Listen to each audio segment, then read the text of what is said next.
Hello दोस्तों, आज हम लोग सीटेट पेपर 1 में वर्ष 2021 में जो क्वेश्चंस पूछा गया था बाल विकास एवं शिक्षा शास्त्र सीडीपी से,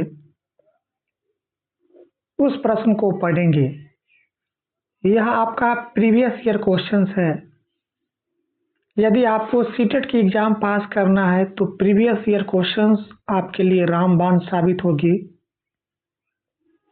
वर्ष 2011 से लेकर वर्ष 2026 तक में जितने भी प्रश्न पूछा गया है उसको यदि आप पढ़ लेते हैं तो सीटेट के एग्ज़ाम को पास करने से आपको कोई नहीं रोक सकता है। सीटेट में कोई नई क्वेश्चन नहीं बनाई जाती है। जो प्रश्न पूछी गई है उसी प्रश्न की शब्दों और भाषा को घुमाकर फिर नई प्रश्न पूछ दिया जाता है। तो आज की यह वीडियो आपके लिए बहुत ही महत्वपूर्ण है। आज हम लोग 31 जनवरी 2021 को बाल विकास एवं शिक्षा शास्त्र सीडीपी में जो प्रश्न पूछा गया था उसको पढ़ेंगे। चलिए शुरुआत करते हैं पहला प्रश्न से। पहला प्रश्न है आपके सामने,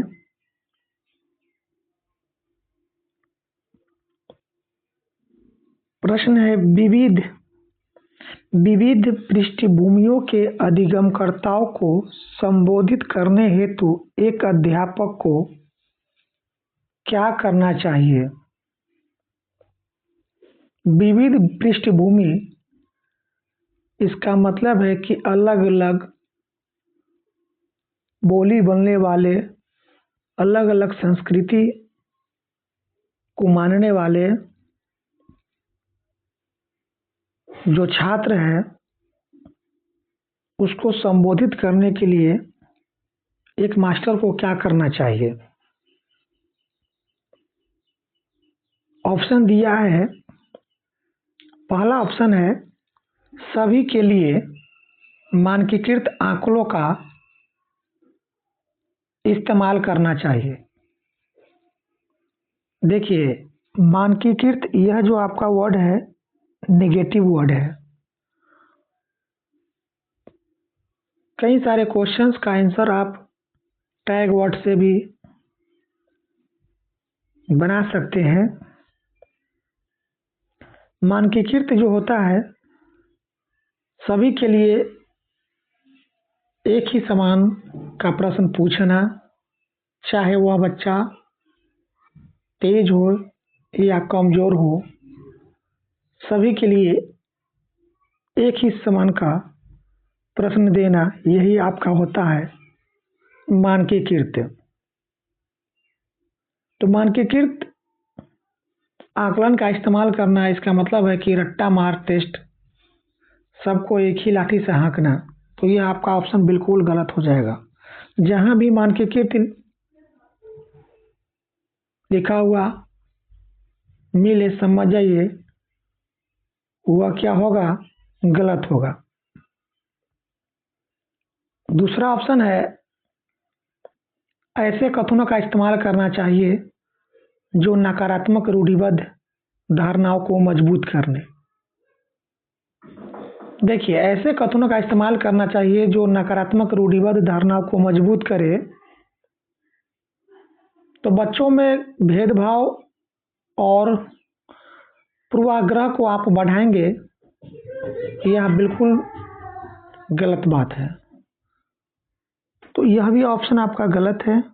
ऐसे कथनों का इस्तेमाल करना जो नकारात्मक रूढ़िबद्ध धारणाओं को मजबूत करे, तो यह जो है ना ऑप्शन बिल्कुल गलत होगा। ऐसा कथन का इस्तेमाल नहीं करना चाहिए जिससे दूसरे बच्चों को भी उसकी संस्कृति धर्म पर नकारात्मक प्रभाव पड़े। तो यह भी ऑप्शन क्या है, गलत है। तीसरा ऑप्शन है विविधता संबंधी मुद्दों पर बातचीत टाल लेनी चाहिए। यदि आप बातचीत ही नहीं करेंगे तो पढ़ाएंगे क्या। तो यह भी ऑप्शन आपका गलत है। विविध विन्यासों से उदाहरण लेनी चाहिए। हाँ, अलग अलग माहौल और जिंदगी से जुड़े उदाहरण आप बच्चा को देंगे तो सब बच्चा समझेगा। इसलिए विविध विन्यासों से उदाहरण लेनी चाहिए। यह ऑप्शन बिल्कुल आपका करेक्ट है। तो सही ऑप्शन होगा ऑप्शन 4, विविध विन्यासों से उदाहरण लेनी चाहिए।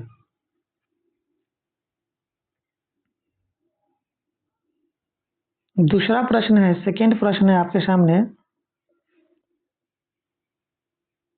प्रश्न है, समस्या समाधान क्षमताओं को किस प्रकार सुसाध्य किया जा सकता है। पहला ऑप्शन है समरूपों के इस्तेमाल को बढ़ावा देकर। दूसरा ऑप्शन है विद्यार्थियों में डर की भावना पैदा कर। तीसरा ऑप्शन है लगातार अभ्यास और कार्यान्वयन पर जोर देकर। और चौथा ऑप्शन है समस्याओं के हल हेतु अटल प्रक्रिया के इस्तेमाल को बढ़ावा देकर। पहला ऑप्शन को देखते हैं, एक एक ऑप्शन को पढ़ेंगे हम लोग। पहला ऑप्शन है समरूपों के इस्तेमाल को बढ़ावा देकर, यानी एक जैसी समस्याओं का उदाहरण देकर दिमाग का ढक्कन खोलना, यह एकदम सही बात है। यानी एक ही जैसी समस्याओं का उदाहरण देकर बच्चों को बताना, यह बात एकदम सही है। समरूपों के इस्तेमाल को बढ़ावा देकर, यह कथन बिल्कुल सही है। दूसरा कथन को देखते हैं, रटने या कार्यान्वयन पर जोर। रटना, विद्यार्थियों में डर की भावना पैदा करना। डर का यदि भावना पैदा करेंगे बच्चों में तो बच्चा पढ़ेगा क्या। तो दूसरा ऑप्शन भी तो गलत ही हो जाएगा ना। बच्चों में डर की भावना पैदा नहीं करनी है। यदि बच्चों में डर की भावना पैदा हो जाएगी तो बच्चा क्या पढ़ेगा। तो इसलिए ऑप्शन सेकेंड गलत। ऑप्शन थर्ड को देखते हैं, लगातार अभ्यास। लगातार अभ्यास, ये अभ्यास जो होता है ना आपका नेगेटिव वर्ड होता है। ठीक है, अभ्यास क्या है आपका नेगेटिव वर्ड है। रट्टा मारना, अभ्यास कराना बिल्कुल गलत है। तो ऑप्शन थर्ड भी गलत। ऑप्शन फोर्थ को देखते हैं, समस्याओं के हल हेतु अटल प्रक्रिया के इस्तेमाल को बढ़ावा देकर। अटल प्रक्रिया,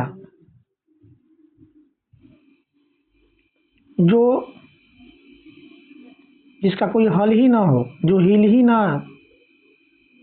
ही ना, जिंदगी में अटल नहीं, लचीलापन चाहिए। ठीक है, तो ऑप्शन फोर्थ भी गलत होगा। समस्याओं के हल हेतु अटल प्रक्रिया, रिजिड नहीं चाहिए, फ्लेक्सिबल चाहिए। ठीक है, फ्लेक्सिबिलिटी चाहिए। तो ऑप्शन फोर्थ भी यहाँ पर गलत हो जाएगा। अटल प्रक्रिया नहीं चाहिए, लचीलापन चाहिए।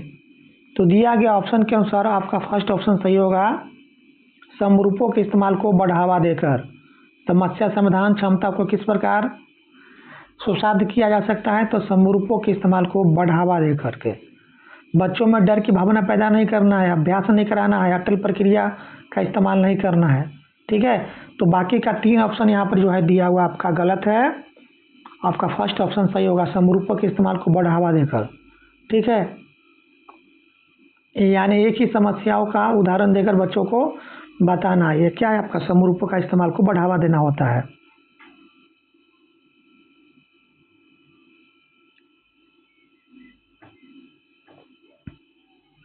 नेक्स्ट प्रश्न है,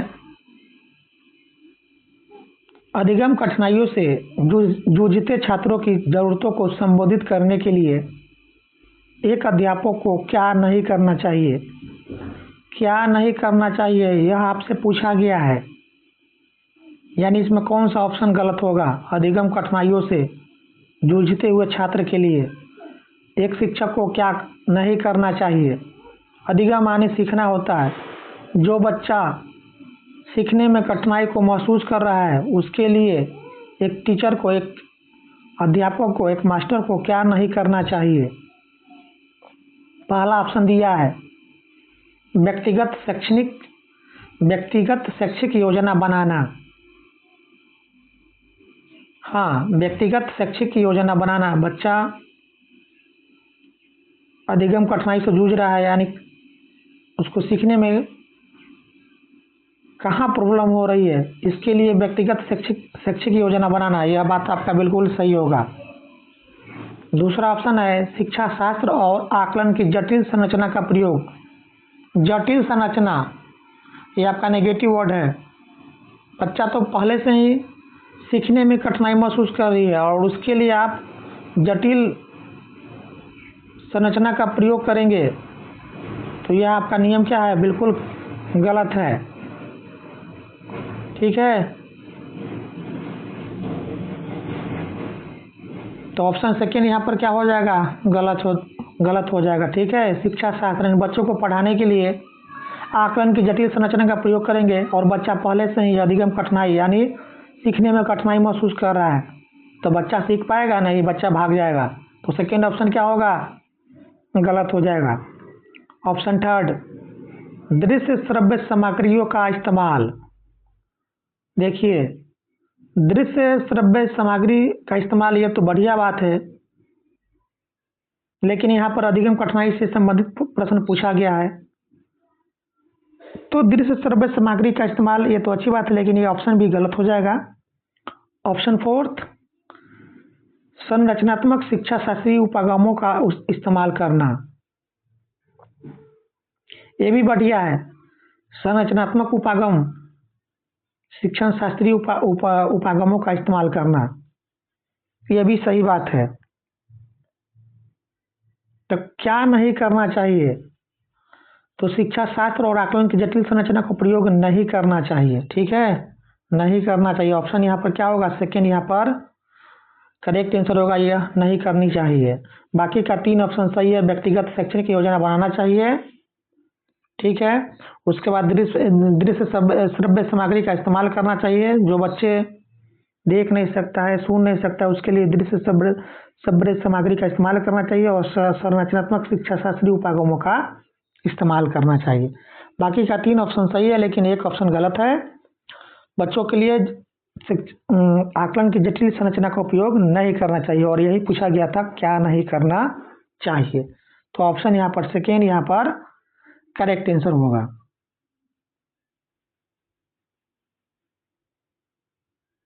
नेक्स्ट प्रश्न है संरचनात्मकता की पहचान का मुख्य लक्षण क्या है।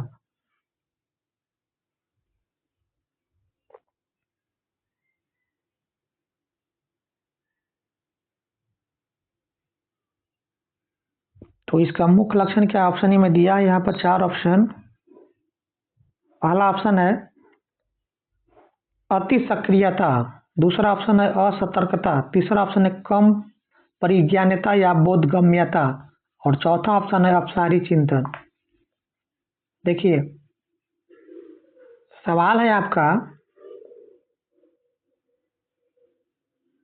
कि सृजनात्मकता यानी क्रिएटिविटी की पहचान का प्रमुख लक्षण क्या है। तो क्रिएटिविटी यानी सृजनात्मक बच्चा कौन होता है जो सबसे हटकर नई रास्ता को सोचता है, खोजता है, उसी बच्चा को क्या कहते हैं, क्रिएटिविटी या सृजनात्मक वाला बच्चा कहते हैं।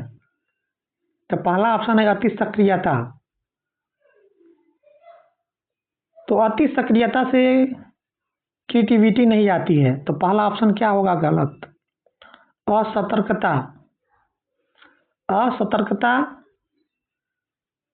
यानी कम बोधगम्यता या अति सक्रियता से क्रिएटिविटी भी नहीं आती है, तो यह भी ऑप्शन गलत हो जाएगा।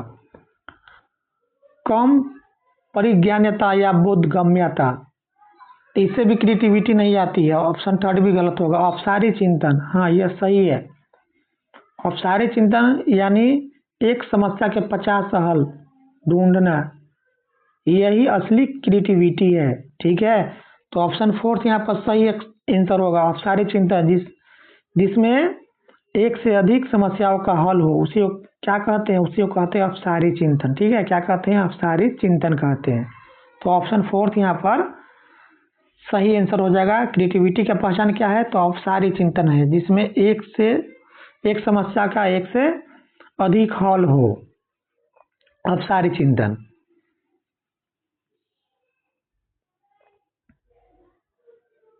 नेक्स्ट प्रश्न है आपका, प्रश्न है निम्न में से अध्यापन अधिगम का सबसे प्रभावशाली माध्यम कौन सा है? पहला ऑप्शन है बिना संश्लेषण के अवलोकन करना, दूसरा ऑप्शन है अनुकरण या नकल और दोहराना, तीसरा ऑप्शन है विषय वस्तु को यंत्रवत याद करना और चौथा ऑप्शन है संकल्पनाओं के बीच संबंध खोजना। तो अध्यापन अधिगम का सबसे प्रभावशाली माध्यम यह जो होगा आपका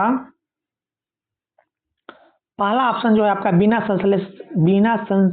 बिना विश्लेषण के अवलोकन करना। देखिए, बिना संश्लेषण का अवलोकन करना यह ऑप्शन जो है आपका बिल्कुल गलत होगा। बच्चे को बिना बताए और उसको आप बोलेंगे विश्लेषण करो, तो ये बिल्कुल गलत ऑप्शन होगा। दूसरा ऑप्शन है अनुकरण या नकल करना और दोहराना। अनुकरण, नकल और दोहराना, ये तीनों वर्ड जो होता है आपका नेगेटिव होता है, ठीक है, तो ऑप्शन यह भी गलत हो जाएगा। विषय वस्तु को यंत्रवत याद करना यह भी आपका नेगेटिव वर्ड है, तो ऑप्शन यह भी गलत हो जाएगा। बच्चों को याद रटाना नहीं है, न नकल करवाना है, न रटाना है, न बिना विश्लेषण देखना है, ठीक है। ये सब जितना भी वर्ड है ना आपका बिल्कुल नेगेटिव है। संकल्पनाओं के बीच संबंध खोजना, यह ऑप्शन बिल्कुल आपका सही होगा।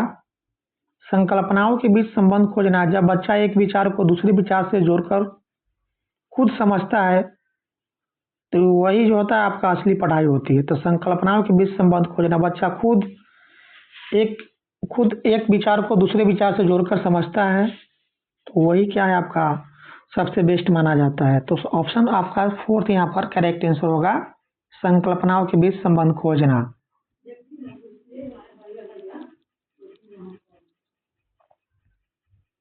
नेक्स्ट प्रश्न है आपका,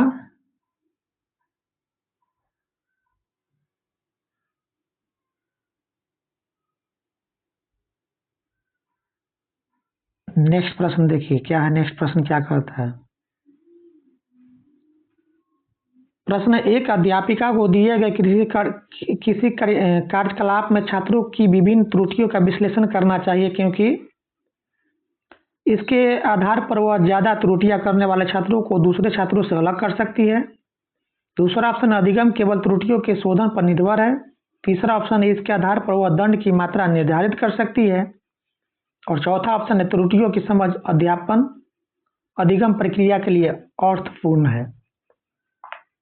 देखिए, एक अध्यापिका को दिए गए किसी कार्यकलाप में छात्रों की विभिन्न त्रुटियों का विश्लेषण करना चाहिए क्योंकि तो छात्रों की त्रुटि का विश्लेषण क्यों करना चाहिए, इसका कारण क्या है? पहला जो ऑप्शन है इसके आधार पर वह ज्यादा त्रुटियां करने वाले छात्रों को दूसरे छात्रों से अलग कर सकती है। अलग करना जो है ना आपका सेग्रेगेशन, ये जो आपका है ना नेगेटिव वर्ड है। बच्चों को अलग नहीं करना। जब बच्चा गलत कर रहा है तो उसको एक छात्र करने वाला यानी गलती करने वाला छात्रों को दूसरे छात्र से अलग करना, यह बिल्कुल आपका गलत है, ठीक है। तो पहला ऑप्शन जो है ना गलत हो जाएगा। यदि बच्चा गलत कर रहा है तो यह नहीं जरूरी नहीं है कि उस बच्चा को एक छात्र से दूसरे छात्र के साथ उसको अलग करके बैठाना, सेग्रेगेशन करना, ये बिल्कुल गलत है। तो पहला ऑप्शन गलत हो जाएगा, ठीक है। बच्चों को अलग करना है या दंड देना है, यह बिल्कुल गलत है। दूसरा ऑप्शन है अधिगम केवल त्रुटियों के शोधन पर निर्भर है। दूसरा ऑप्शन जो कहता है अधिगम जो है ना केवल त्रुटियों के शोधन पर निर्भर है, लेकिन ऐसा बात नहीं, अधिगम केवल त्रुटियों के शोधन पर निर्भर नहीं है। बच्चा जो है ना, बच्चों की गलतियां जो है ना सीखने का एक भाग होती है, ठीक है। बच्चों की जो गलतियां होती है वो सीखने का अधिगम का एक भाग होती है। तो अधिगम केवल, जो केवल वर्ड है ना यह भी आपका नेगेटिव है। जहां भी केवल लिखा रहेगा समझिएगा आपका ऑप्शन गलत होगा। तो सेकेंड ऑप्शन भी गलत होगा। अधिगम केवल त्रुटियों को शोधन पर निर्भर नहीं होता है, ठीक है। त्रुटियां तो सीखने का भाग है, तो केवल यह अधिगम के शोधन पर निर्भर नहीं होता। केवल जहां रहेगा ना ये आपका नेगेटिव वर्ड होगा। ऑप्शन सेकेंड भी गलत होगा। ऑप्शन थर्ड को देखते हैं, इसके आधार पर वह दंड की मात्रा निर्धारित कर सकती है। दंड देना ये आपका बिल्कुल नेगेटिव वर्ड है, ठीक है, तो ऑप्शन थर्ड भी गलत हो जाएगा। ऑप्शन फोर्थ को देखते हैं, त्रुटियों की समझ अध्यापन अधिगम प्रक्रिया के लिए अर्थपूर्ण है। यह बिल्कुल सही बात है। बच्चे क्यों गलतियां कर रही है, इससे शिक्षक को अध्यापन अधिगम प्रक्रिया में मदद मिलती है, ठीक है। बच्चों की गलतियां जो होती है ना, वो सीखने का भाग होती है, और बच्चा क्यों गलतियां कर रहा है, यह एक शिक्षक के लिए, उसके लिए अधिगम के लिए बहुत ही महत्वपूर्ण होती है, ठीक है। तो ऑप्शन फोर्थ जो होगा आपका बिल्कुल यहाँ पर सही होगा, ठीक है।